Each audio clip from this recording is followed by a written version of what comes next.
It was one of those rooftop parties where the city feels like it's breathing right under your feet.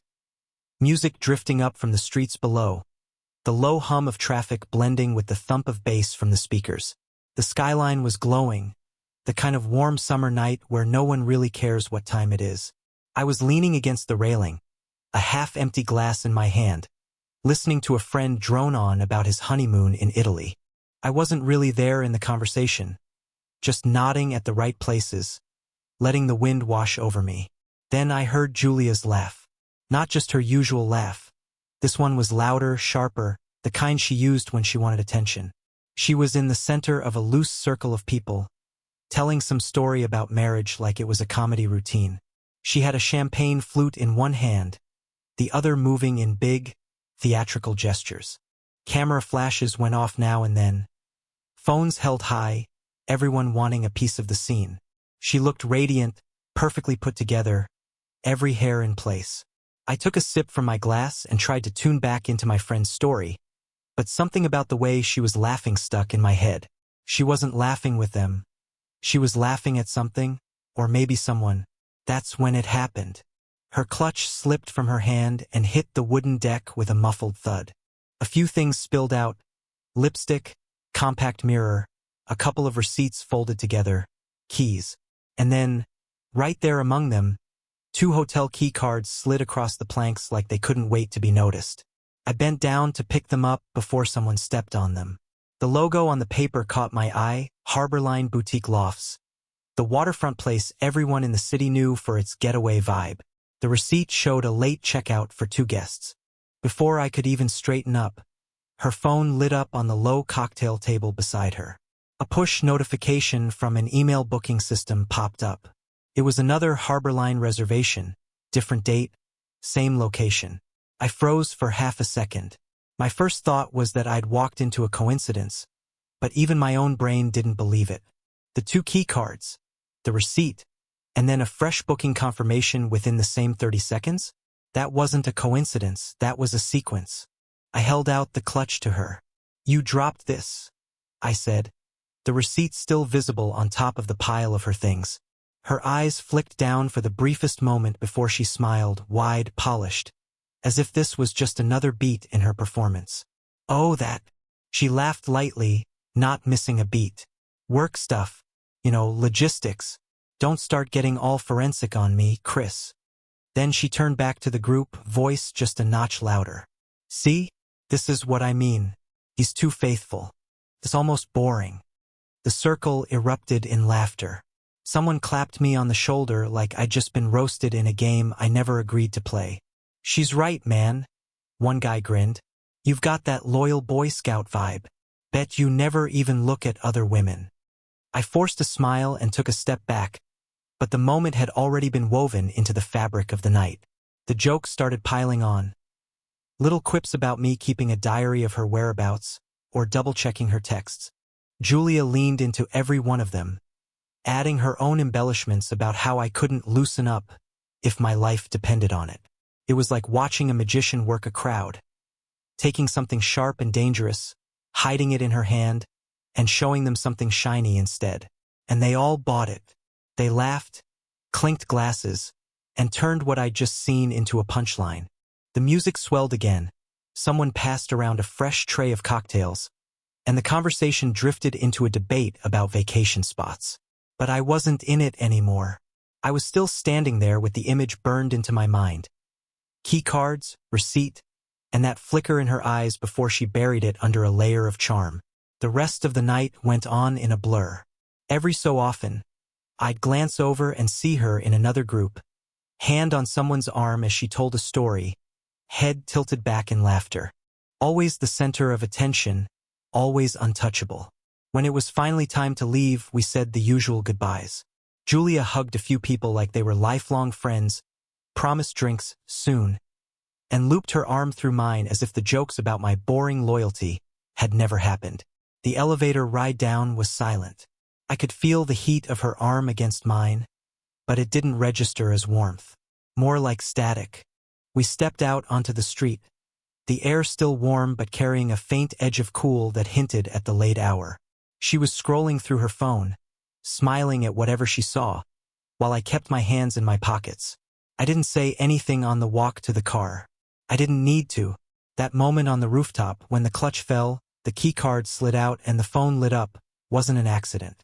I'd seen her mask slip for a fraction of a second before she pulled it back on.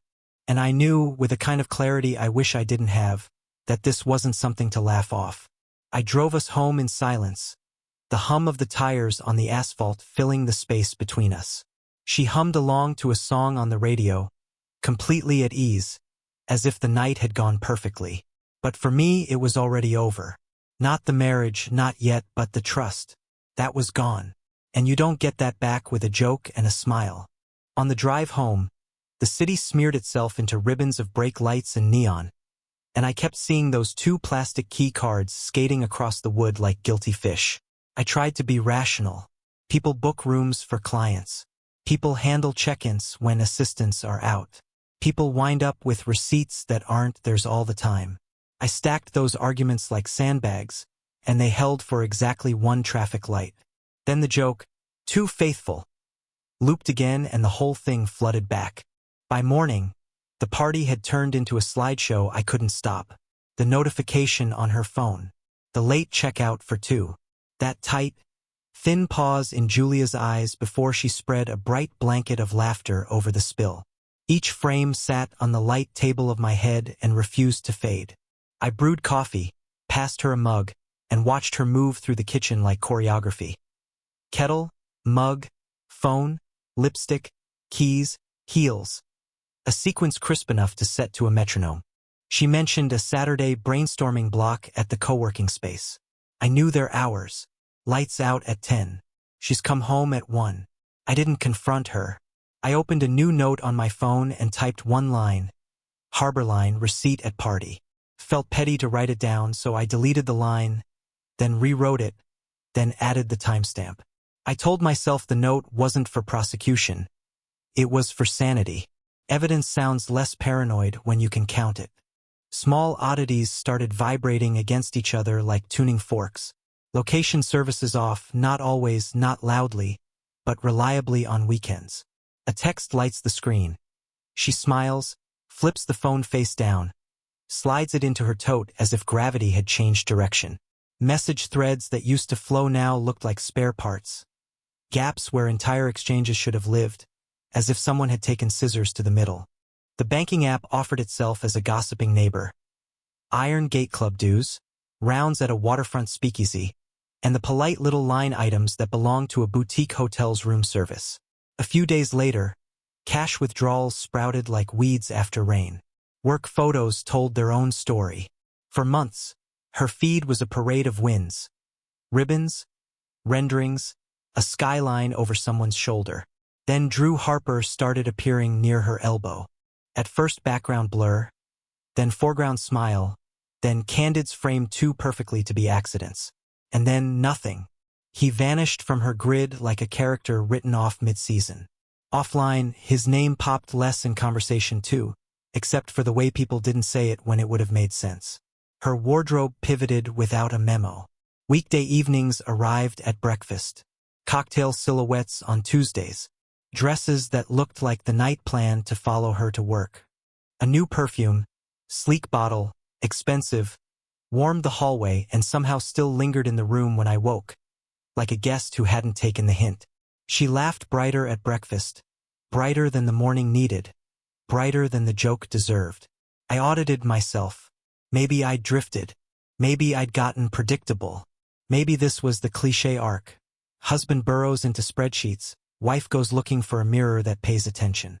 If that were the case, though, why did the details line up so cleanly? Why did co-working sessions stretch 3 hours past closing? Why did taxis keep ending in the same waterfront neighborhood? The one with the boardwalk restaurants and the Harbor Line sign that glows like a confession. I started treating my note like a ledger. Friday, location off 6:07 to 11:18 p.m. Saturday, co-working closed at 10:03, heads down text at 11:41. Tuesday, Iron Gate charge. Same night, rideshare receipt ending near the marina. Wednesday, corporate Amex flagged for contractor meal. Vendor name missing. I gave each line a number and told myself I would stop at 10. I did not stop at 10. Her mother called one night to ask how we were doing. Good, I said, as easily as breathing, and hung up wondering when good became something I said to help the world move along. I stared at the lemons in the bowl on our island and realized we never used them. We just replaced them when they softened, like props in a set we were quietly maintaining. The next Saturday, she said she'd be at the co-working space. No distractions. I didn't push. At 9:43, I drove by and watched two staffers lock the door, point, laugh, and leave. I parked a block away and told myself to grow up and go home. At 10:21, her location icon grayed out, privacy mode again, right on schedule. At 1:07 a.m., she texted, productive night, don't wait up sparkles. The sparkle read like a trace of counterfeit ink. Sunday morning, I opened the bank app and found another Harbor Line ding. Small, like room service or valet. The valet idea pinched behind my eyes. Valets keep tidy little squares of truth. Plate numbers, timestamps, signatures. I closed the app and flipped my phone face down like it had burned me. It was a silly gesture. The heat was somewhere else. At work, people asked how Julia liked the new corridor project. I heard my voice list her highlights as if I were reading someone else's resume. The task force, the donor breakfast, the call with the transport operator who asked for her quick take. The words felt like coins dropping into a machine that always says thank you and never spits anything back. I stopped running the boardwalk. When I pictured the marina now, I saw wicker chairs on terraces and white robes thrown over the backs, steam curling off coffee cups at 7:12 a.m., the harbor light sliding across plates like a spotlight that refused to dim. You don't need to visit the stage when your brain insists on doing set design all by itself. More signals blinked. The paper calendar on our fridge, once a messy chorus of colored pens, went whisper quiet. Meetings turned into initials. Site visits became acronyms. She started keeping a gym bag in the trunk even though she hates gyms and only likes classes where you get a cold towel at the end. Her nails were always freshly immaculate. Someone who never cared about hotel pillows started telling me which brand had the good down. I kept thinking about Drew. At a fundraiser months ago, he'd stopped by our table. His tone was harmless, friendly, and still I'd watched Julia's shoulders change shape, as if part of her moved toward him while the rest stayed seated. Once you notice that kind of tilt, it's hard to unsee. After that, he exited our visible life with suspicious neatness. If you're removing a character, you leave a subplot to wrap. If you're hiding one, you vacuum. Sleep unraveled. I'd wake at 3:12 a.m., hear the refrigerator hum like it was keeping secrets, and watch the ceiling grain turn into coastlines. When she came to bed late, the mattress dipped with the careful silence of a traveler checking in after midnight. She'd face away, and we'd become two shapes pretending to dream. Individually, each piece had an alibi. Together, they moved like choreography. The pattern was the point. Once a pattern starts, it recruits everything. A receipt stops being paper and becomes a character. A change in perfume stops being a choice and becomes foreshadowing. I felt less like a husband and more like a man reading a map that only led back to the place he was standing. One night, I sat in the car and watched our porch light record moths. The neighbor's dog huffed through a dream. I opened the glove box and slid receipts across my palm. Harbor Line, Iron Gate, a waterfront cafe nowhere near her office. My name wasn't on them, but our life clung to the edges like lint. I told myself I didn't want a fight or a confession rehearsed in a mirror. I wanted arithmetic. I wanted numbers that checked out without me assigning motives or writing dialogue. The idea arrived a week later, simple and unsentimental. I bought a small Bluetooth tracker, the kind meant for keys that tend to hide. I set it beside her makeup bag like a mint. I waited for opportunity to look away. When it did, I breathed once, steady and slow, and let gravity do what it does. The compact thudded shut. The zipper sang. She called out something about grabbing a car downtown. I answered something ordinary about dinner. The house held its breath and then, politely, exhaled. There was nothing dramatic to mark the moment. No violin sting, no thunderclap. Just a dot on a map that would, sooner than later, decide whether I'd been imagining a storm or standing in the rain the whole time. It's strange how a plan like this doesn't feel like a decision in the moment. It feels like a continuation. By the time I slipped the tracker into Julia's makeup bag, the choice had already been made somewhere deep in me, days before my hands moved. I didn't even feel guilt about it, just a sort of clinical focus, the way you feel when you finally stop trying to put out the smoke and start looking for the actual fire. The tracker was no bigger than a coin and light enough to vanish under the lining of her cosmetics case. I tested it on my own Keyring the night before. Its ping was steady, precise. I told myself it wasn't about spying. It was about ending the limbo. Knowing would be worse than suspecting, yes, but at least it would be final. It took 3 days for the dot to land somewhere that mattered. That Saturday, Julia left mid-morning with the makeup bag in her tote, saying she had a full schedule. First the co-working space, then a strategy lunch for one of the redevelopment projects, then errands. I didn't press, just nodded like a man who believed her. Around noon, the tracker showed her in the co-working district. Fine. At 1:37, the dot moved toward the waterfront. My pulse kicked once, hard. It stopped at the Marina District, Harborline Lofts, parking level coordinates. I stared at the map so long the blue glow of the screen imprinted behind my eyes. I didn't call her. Instead, I got in the car and drove. Keeping my foot steady on the accelerator like speed could make the moment any less real. The harbor line came into view, its pale brick facade and glass terraces glittering over the water. I parked 2 blocks away and walked the rest, the air heavy with salt and the faint smell of fried fish from the pier. Inside, I went to the front desk. My voice came out calm, even casual, as I asked about availability. Anything with a marina view, just for the night. The clerk typed without looking up, then smiled. We've got one on the same floor as the penthouses. Perfect view of the water. I booked it on the spot, no luggage, no toothbrush. Just my phone, wallet, and a growing knot in my gut. The elevator ride up felt like it took hours. When the doors opened, I followed the hall to my unit, the key card warm in my palm. The room was airy, modern, smelling faintly of lemon and linen. My terrace faced directly across to another, 2 floors of empty space and still water between them. I left the lights off and waited. At first, the other terrace was empty. Then, just after dawn's first gray light began touching the harbor, the sliding door across from me opened. Julia stepped out, wearing a white hotel robe belted loosely at the waist. Her hair was pulled back, damp from a shower. She set down 2 cups of coffee on the little glass table. A second figure appeared, Drew Harper, also in a robe. He smiled at something she said, sat across from her, and reached for his cup. They talked, the easy kind of talk people fall into when there's nothing to hide from each other. Their faces were lit soft by the overcast morning, like a portrait that had been staged.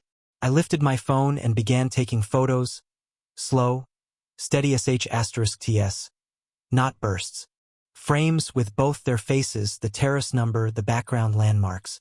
*T video too, panning from the harbor to them, catching timestamps in the corner of the frame. At one point Drew leaned forward, brushing a crumb from her cheek. She didn't flinch, didn't glance toward the horizon like someone afraid of being seen. It felt less like I was capturing proof and more like I was documenting a truth that had been happening for a long time without me.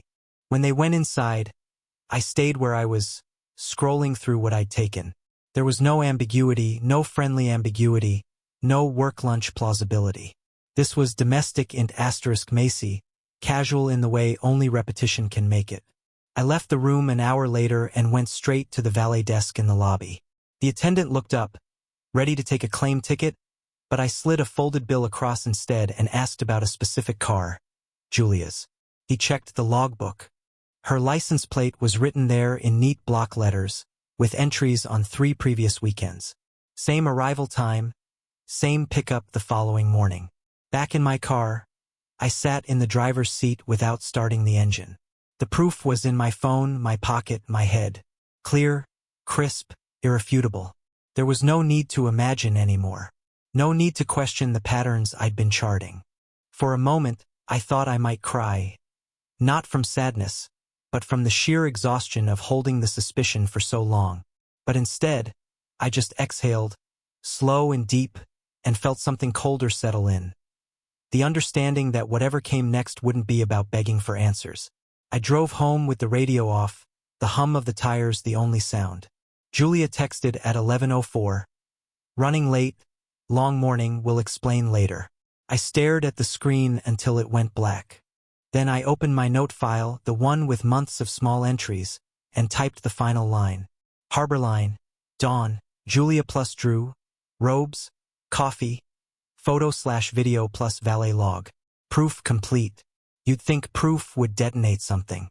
Instead, it clarified the air, like a storm that finally rains and leaves the street rinsed and raw. I didn't confront Julia. I didn't rehearse speeches or hunt for the perfect moral tone. I ate, slept, shaved, answered emails, and moved each piece like I'd been planning this for months. Maybe I had. The first call I made wasn't to a lawyer. It was to Ellis Wade. Ellis isn't a friend in the social sense. She's the person you call when you need the kind of gravity that makes other people stop pretending.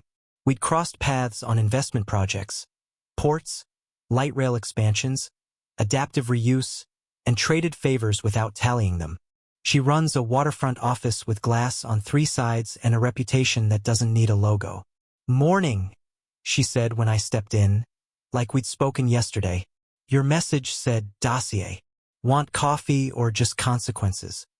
"Both," I said, and placed my phone on the table between us like a witness. I didn't show her the hotel video first. I walked her through the pattern. The receipts, the co-working fiction, the Iron Gate charges, the blanked-out vendor meals, the cash withdrawals, the vanishing of Drew from the public narrative. When I reached the harbor line, I let the footage play in silence. The white robes, the terrace numbers, the timestamp, the marina behind them like a signed affidavit. Ellis didn't interrupt. When it ended, she set her cup down with the care of someone returning a scalpel to its tray. "Personal betrayal is its own storm," she said. "But what you brought me isn't only personal." I nodded. Corporate card, off-book transfers, conflicts that don't look hypothetical. If I make this a screaming match at home, it dies as gossip. If I map it cleanly, it becomes policy. "Then we map," she said. We built the dossier in a windowed conference room that felt like a watchtower over the harbor. Ellis's associate pulled statements and compiled a spend analysis that would make an auditor blush. I provided what I had: dates, account screensh *TS, reconciled notes, the video, the valet logs. We cross-referenced travel claims with calendar holds and strategy lunches, with venues that don't issue itemized receipts when discretion is the product. By late afternoon, the book had a spine. Executive summary, expense variance tables, a section titled Misclassification and Misprocurement with footnotes sharp enough to cut, and a final appendix of public posts. Julia's rooftop performance included, time aligned to transactions. We didn't write conclusions. We let the lines converge on their own. There was a moment, somewhere around page 30, when I felt like I'd stepped outside my body. The husband in me wanted fury. The investor in me wanted governance. They weren't opposites. They were the same impulse wearing different suits. Stop the leak, repair the hull, sail on. I told Ellis I wasn't going to ambush Julia with the binder. I wasn't interested in gotcha. I wanted the system that had applauded her to do what it always claims it does: reward integrity, penalize misuse. "You're not bringing this to tabloids," she said. "No need," I answered. "People who guard reputations are the fastest readers I know." As if on cue, something else moved through the city. A short video from the rooftop party, 2 minutes of jokes about me being too faithful, cut with approving laughter, surfaced in a business telegram channel that caters to board compliance officers. I didn't post it. I didn't have to. Laughter is a currency that spends itself. By Wednesday, the clip had migrated to a local media roundup. Not front page, page 6, where reputations brush against each other and pick up lint. The caption wasn't cruel. It didn't need to be. 2 lines about optics, 3 about corporate culture, a final reminder that conduct offsite often forecasts conduct onsite. The comments were the usual mix of bravado and caution, but the people who mattered, the ones who write checks and approve tenders, don't comment. They forward. Within a week, I heard the soft thud of paused commitments. A donor breakfast Julia had arranged was suddenly moved to Q4. A partner on a transit feasibility study asked whether our firm's role was still aligned with current leadership expectations, which is consultant speak for we're stepping back until the smoke clears. An urban renewal fund placed a cheerful hold on a showcase pilot, timing review. None of it mentioned marriage. All of it pointed to the problem the dossier described without naming names. Risk tolerance for blurred lines had dropped to 0. Ellis suggested a simple sequence. Submit the dossier to Julia's board chair with a cover note focused on policy and controls. Copy the head of compliance. Provide no commentary beyond documented facts. Keep personal evidence in reserve in case the narrative tried to swerve toward rumor. I drafted the note that night at my kitchen table. The house was quiet, the kind of quiet that would have heard a month ago. Now it sounded like a cleared runway. Chair Alvarez, please find attached a variance analysis and supporting materials identifying potential conflicts and misclassification of expenses across the following cost centers. I didn't write the word infidelity. I didn't need to write her name more than once. I simply drew lines between what was paid, by whom, for what stated purpose, and what the adjacent facts suggested those payments actually purchased. Before I hit send, I watched the Harborline video one last time. Not for pain. For calibration. Would I want a stranger to see this? No. Did the organization need proof that the strategy lunches were not policy compliant? It already had enough without morning coffee in robes. I kept the private parts private. The corporate cards, the vendor irregularities, the calendar fictions, that was the language institutions understand. The email went out at 9:14 a.m. The read receipt hit at 9:17. By noon, compliance requested a secure upload link. At 2:32, I received a one-line acknowledgement from Alvarez. Received. We will review under policy. I exhaled and walked the boardwalk. Gulls heckled the water. A tugboat shouldered a barge past the ferry slips. I realized I hadn't thought about shouting in days. Strategy had replaced adrenaline, and it fit better. The review didn't announce itself with sirens. It arrived as calendar holds, informational, clarification, policy crosswalk. Ellis forwarded me a note from a donor liaison asking for comfort on internal controls. A junior analyst from Julia's company pinged me off-record to ask for an educational copy of our variance template. Institutions don't feel, they calibrate. When Julia asked if we could talk, I said yes and chose a public cafe with bright windows and bad acoustics. She looked tired in a way money doesn't fix. She led with a smile that didn't quite land and a line about our mutual fans online. Like we could laugh the tremor away. I'm not publishing anything, I said. I gave your board a map. Where they sail, it is their decision. Her mouth tightened. So this is revenge. It's a correction, I said. You built a story that made me the punchline. This is me refusing to be part of your script. What do you want? Accountability, I said, and distance. She took a breath as if to negotiate and then seemed to realize there wasn't a price. We sat in the clatter for a minute. I paid for my coffee and left her with the check. It wasn't symbolic. It was practical. The performance budget was closed. That night, Ellis and I finished the pitch for a consortium approach to the waterfront districts, delivery partners, risk-sharing, clean lines between advocacy, procurement, and politics. We built it like an answer sheet to the questions compliance was now learning to ask. Who decides, who pays, who benefits, and who audits the first three? We weren't gloating. We were preparing. If the city wanted a new model, we'd hand them one with the ink already dry. By the weekend, reputation-sensitive partners were practicing safe distance. A transport operator shifted its exploratory session from in coordination with Julia's office to in coordination with the consulting team, which happens to be a sentence with the same nouns in different places. Invitations that used to route through her assistant started landing in my inbox with plain-spoken subject lines: waterfront timelines, infrastructure staging, clean procurement frameworks. Nobody wrote, "We saw the clip." They didn't have to. The clip had done its job. It tuned the room. I slept. Not well, not deeply, but without the old bracing for impact. In the morning, the harbor light came through the blinds like a clean ledger. I traded the need to be right for the discipline to be clear.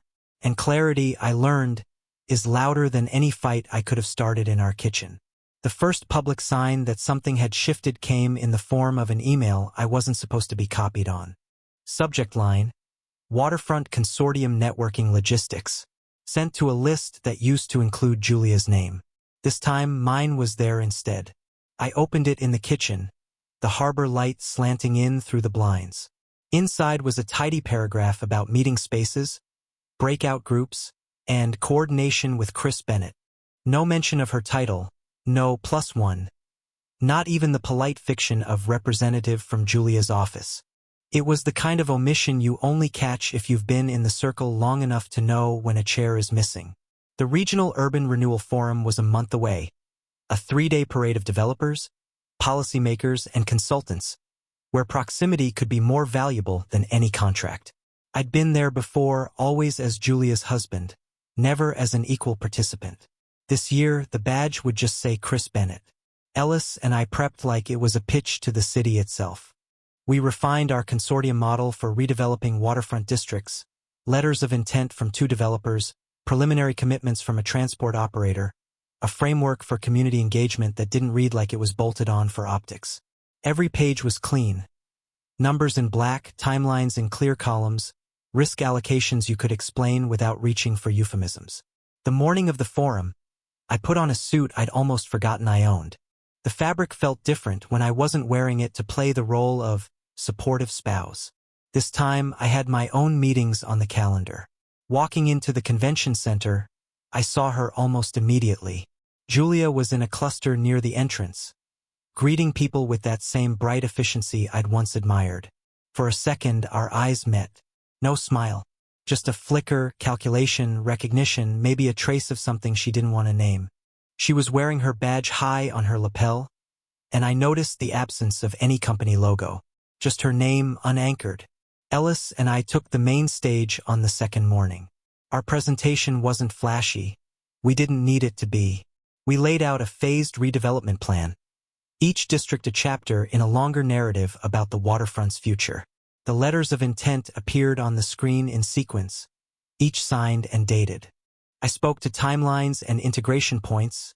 Ellis handled governance and stakeholder engagement. It was the kind of dual-track delivery that leaves people with the sense you've done the homework and the field work. When we finished, the applause was steady.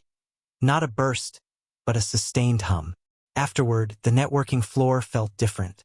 People I'd only met in passing now asked about my availability for follow-ups. A transport operations director wanted a private walkthrough of our model. A city planner who'd been cool to me for years leaned in and said, "It's refreshing to see a plan without hidden compartments." Julia was there, working her own circles. I noticed her trying to insert herself into conversations where Ellis and I were standing. Twice, someone angled their body away from her to keep me in their line of sight. Not hostile, just a small geometry shift that says the gravitational pull has changed. During the catered lunch, she approached. "You've been busy," she said, as if it were an accusation. "I have," I replied. "Lot to get done before the city makes up its mind." Her gaze flicked to Ellis, who was in conversation with a council member. "I didn't realize you two were partners." "We're collaborators," I said evenly. "We have aligned interests." The muscles in her jaw tightened. "Some of those used to be mine." "Used to be," I echoed. That's the operative phrase. For the rest of the afternoon, I watched the slow realization dawn on her. The circle she'd built was moving without her. Meetings she would have anchored were happening without her name on the invite. People she'd once considered automatic allies were now introducing themselves to me without mentioning her at all. One moment in particular stuck. I was in a cluster with the head of a mid-sized development firm and the transport operator. Julia stepped into the group with a polished smile, ready to engage. The developer acknowledged her politely, then pivoted back to me with, "Chris, as we discussed earlier," and continued without pause. She stayed for 30 seconds, then excused herself. It wasn't humiliation, it was absence. The quiet kind, where the room simply forgets you were the center of it once. That evening, Ellis and I reviewed the day over drinks at a hotel bar. "You didn't have to say much," she observed. "Your presence was the statement." "I think she's just starting to understand," I said. "Influence isn't a property. It's a current. Once it changes direction, you don't own it anymore." The next day, a donor who'd been a consistent backer of Julia's initiatives stopped me between panels. "Heard you and Ellis are working on the waterfront consortium. If it comes together the way you've outlined, we'd like to be in early." His tone was matter-of-fact, no ceremonial handshake, just intent.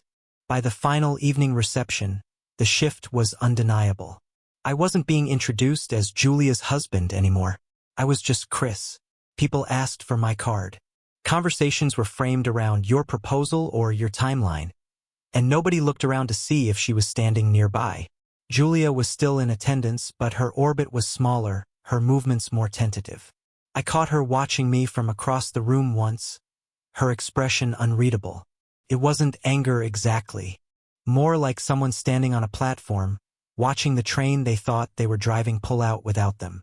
When the forum closed, Ellis and I walked out into the cold evening air, our breath visible in the streetlight glow. The city hummed around us, the harbor cranes lit up like sentinels. "You've got momentum now," she said. "It's not about momentum," I replied. "It's about direction. I just made sure I wasn't walking in circles anymore." Julia didn't approach me again after that. Maybe she understood there was nothing to reclaim. Or maybe she was already drafting her next version of the story. Either way, it didn't matter. The current had changed, and I was finally swimming in it by choice.